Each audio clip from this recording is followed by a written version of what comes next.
fil vert sur le bouton vert, le fil rouge sur le bouton.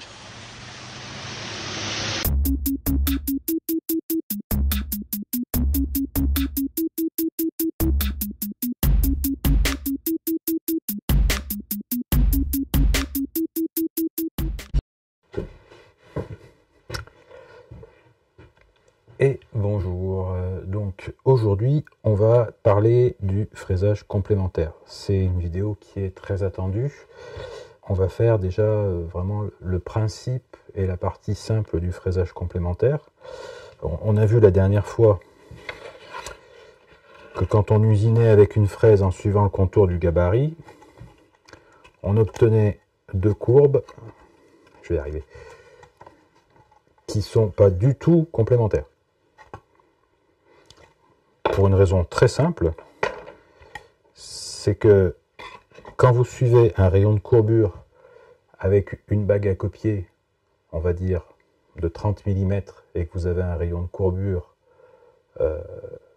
de 50 mm, vous êtes à 30 mm de la courbe, et donc vous obtenez un rayon de courbure total de 80 mm. Vous ne suivez pas du tout les rayons de courbure du gabarit. Ça, c'est la première chose à bien comprendre. Et puis, il se passe un autre phénomène assez chiant, c'est que votre fraise, elle a un diamètre. Donc, du côté le plus proche du gabarit, si votre fraise a un diamètre de 10 mm, on va dire, elle suit le rayon de courbure à une certaine distance. Et de l'autre côté de la fraise, l'autre morceau qu'on obtient, il a le même rayon de courbure, plus 10 mm. C'est un petit peu ce qui nous arrive ici. C'est-à-dire qu'ici, si on regarde ce truc-là, là, à l'intérieur, ici, là j'avais un rayon de courbure de 0. Pourtant j'ai obtenu un rayon de courbure ici qui est égal à la distance qui sépare le gabarit de ma fraise. Ça, c'est la première chose. Et puis, la deuxième chose qui se passe, c'est que de l'autre côté de la fraise, de la défonceuse, eh ben, on a encore un rayon de courbure un peu supérieur. Le résultat de tout ça, c'est que ça s'emboîte pas du tout. Le principe du fraisage complémentaire, c'est de s'arranger avec les bagues à copier, les diamètres, etc. On va donner le truc, hein, parce qu'il y a un truc. C'est de s'arranger avec tout ça pour que, avec une première bague à copier, on suive un certain rayon de courbure à une certaine distance du gabarit, puis avec la deuxième bague à copier, on va se placer en quelque sorte de l'autre côté. Et je vais vous montrer ça. Le truc blanc, ça représente la planche. Le truc en bois, ça représente mon gabarit. Ça représente ma fraise. Si vous en voyez dans le commerce, vous ne les achetez pas celle-là. Quand je mets en place ma bague de copiage avec ma fraise, j'ai mise bien au milieu, on voit que ma fraise va usiner à une certaine distance du gabarit. Et elle va passer entre deux lignes théoriques. Elle va passer entre ces deux lignes. Ça veut dire quoi? Ça veut dire que, alors, ça c'est le diamètre de la fraise. Voilà. Ça veut dire qu'elle va venir usiner comme ça.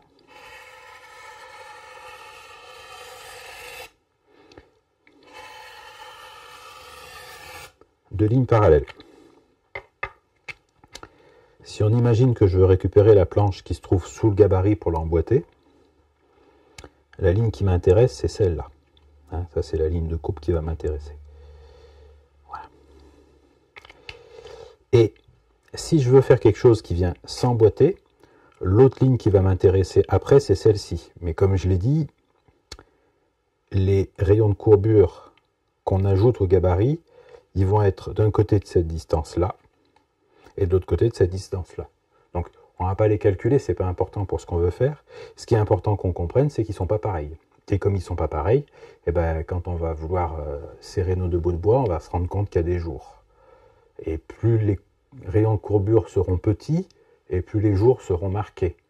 A l'inverse, si vous prenez une ligne droite qui a un rayon de courbure théorique infini, il n'y a aucun problème puisque vous avez deux lignes droites et que ça se colle très bien deux lignes droites.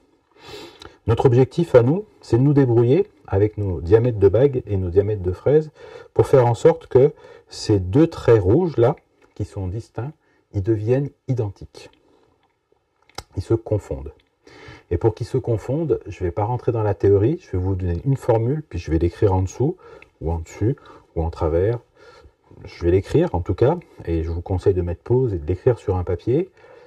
Retenez simplement une chose, on va travailler avec une fraise et deux bagues. En travaillant avec une fraise et deux bagues, la formule qu'il faut retenir, c'est que le rayon de la grande bague moins le rayon de la petite bague est égal au diamètre de la fraise. Le fil vert sur le bouton vert, le fil rouge sur le bouton. Par exemple, tout à l'heure on va travailler avec une fraise de diamètre 10 mm, celle-là. On va utiliser une bague de 20 et une bague de 40 diamètre. Donc, en rayon, ça nous fait une bague de rayon 20 et une bague de rayon 10. Et si je fais le rayon de la grande bague moins le rayon de la petite bague, 20 moins 10, j'obtiens bien le diamètre de la fraise. Le fil vert sur le bouton vert, le fil rouge sur le bouton. Je vais écrire un peu parce qu'il y a des gens qui sont plus visuels, ce sera plus facile. Je pense à écrire au montage.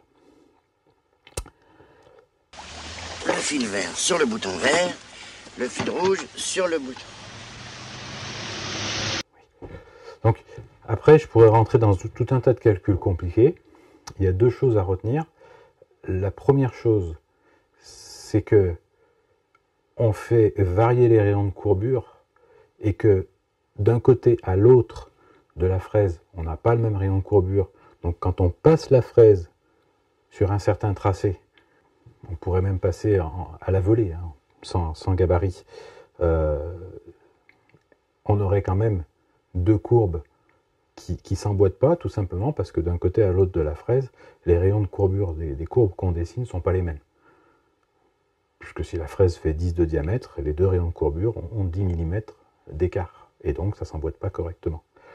Donc avec nos bagues, on fait un calcul pour faire en sorte que si on imagine une espèce de ligne théorique qu'on doit suivre, notre fraise, elle est un coup d'un côté, un coup de l'autre, pour que nos deux parties s'emboîtent parfaitement.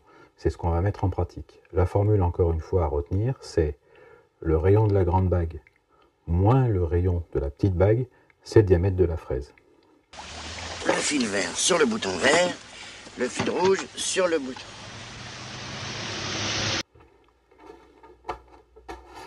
Donc dans un premier temps, qu'est-ce qui se passe quand je prends la grande bague? Quand je prends la grande bague,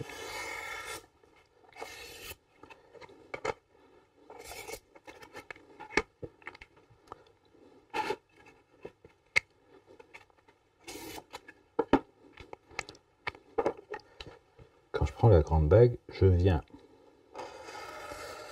avec ma fraise usiner quelque chose par là et je garde cette partie-là.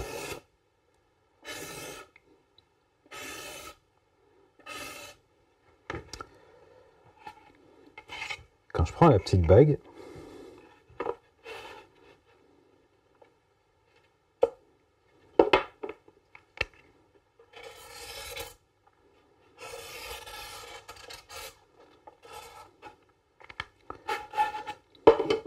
sachant que j'ai toujours la même fraise,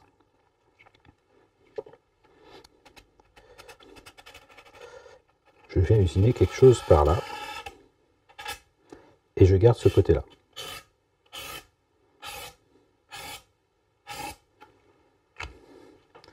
C'est grâce à ça que mes deux courbes s'emboîtent. Et pour que tout se passe bien,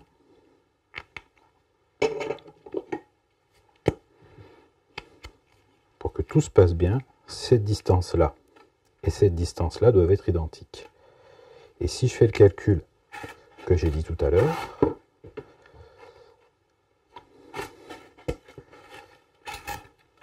cette distance-là c'est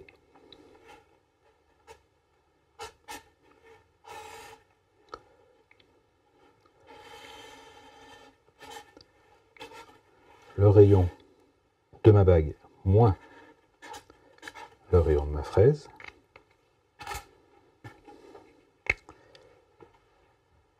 Et si je fais la même chose ici, cette distance-là toujours, parce que c'est vraiment ça qui nous intéresse, c'est le rayon de ma bague plus le rayon de ma fraise. Donc d'un côté, j'ai le rayon de ma bague moins le rayon de ma fraise égale 20 moins 5 égale 15. Et de l'autre côté, j'ai rayon de ma bague plus rayon de ma fraise égale 10 plus 5 égale 15.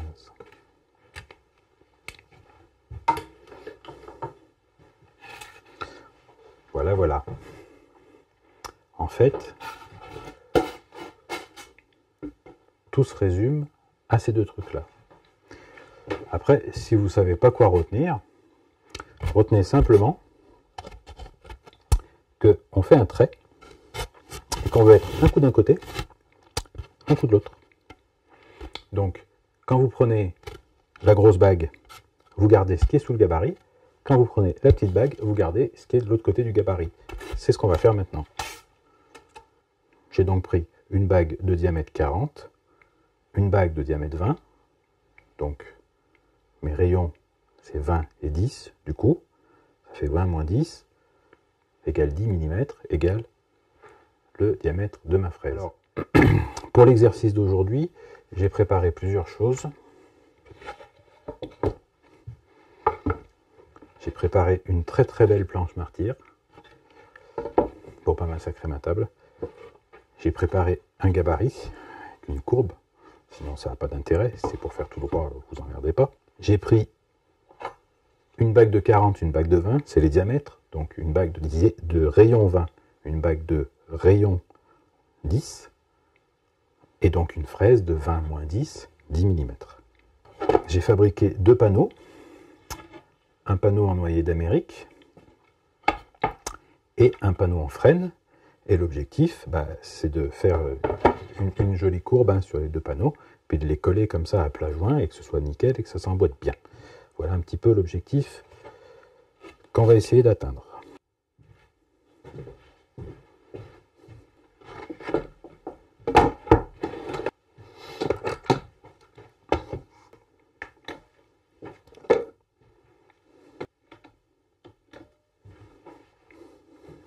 Donc comme je vais garder le morceau qui est sous le gabarit, je prends la grande bague.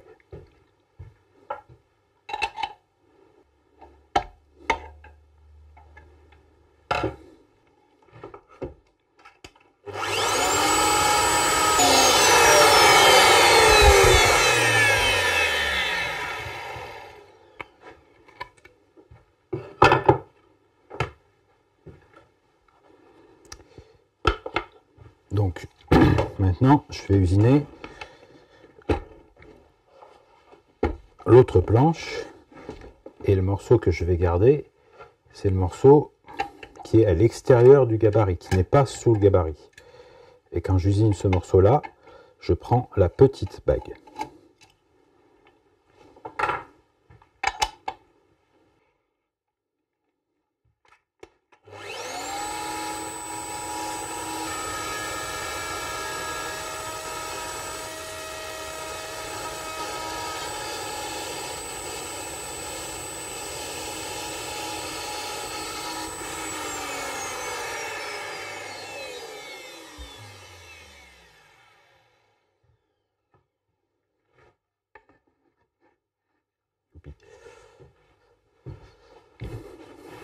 Voilà, c'est usiné. Alors on n'est pas en direct, mais on va quand même tenter de voir.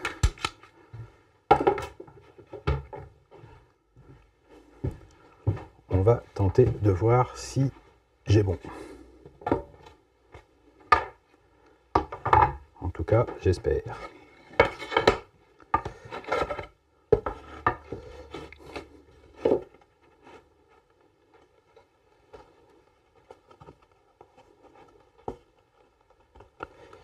Et bien comme ça, j'irai jusqu'à dire que je suis pas trop mécontent de mon coup. On va faire le collage en live.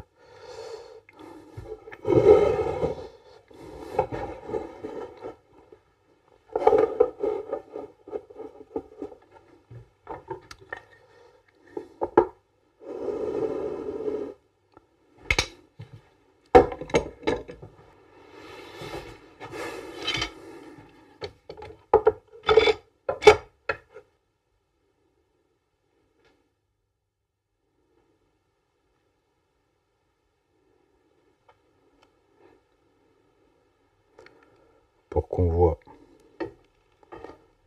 Ça va. On a un résultat qui est bien nickel.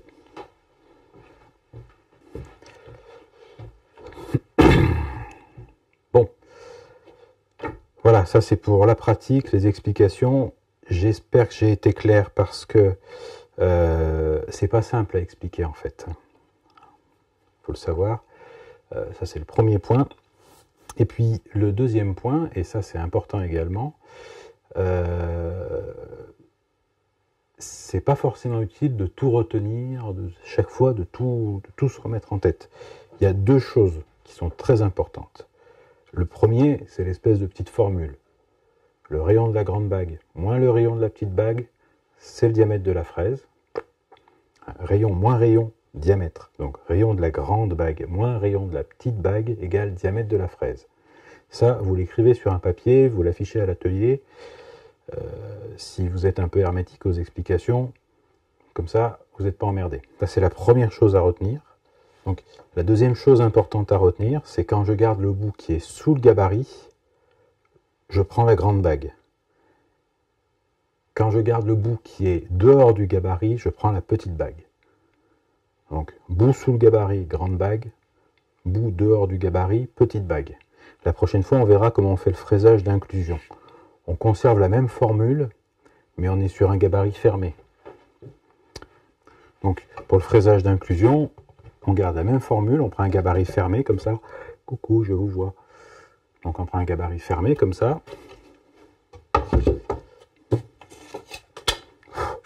Et ça permet de faire ce genre de choses. Celui-là, il est un peu lâche, c'est fait exprès, c'est pour la démo. Voilà. Ça permet de faire ça. Il faut être particulièrement soigneux. Soyez particulièrement soigneux aussi au moment où vous gardez la partie qui est à l'extérieur du gabarit.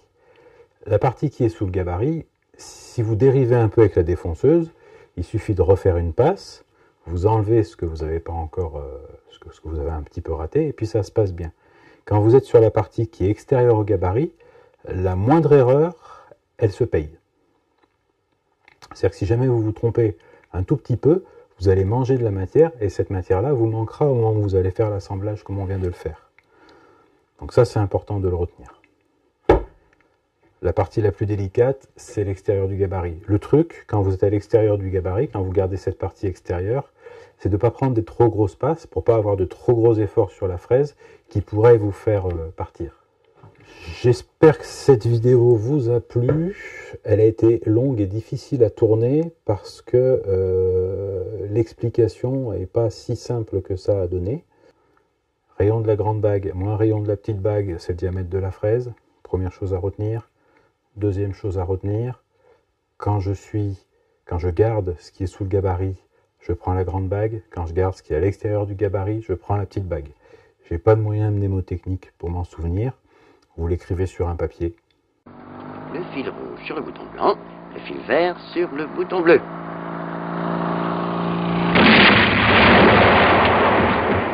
Je connaissais le con qui a fait sauter le pont. Qu'est-ce qu'il dit? Qu'est-ce qu'il dit? Il dit que s'il connaissait le con qui a fait sauter le pont.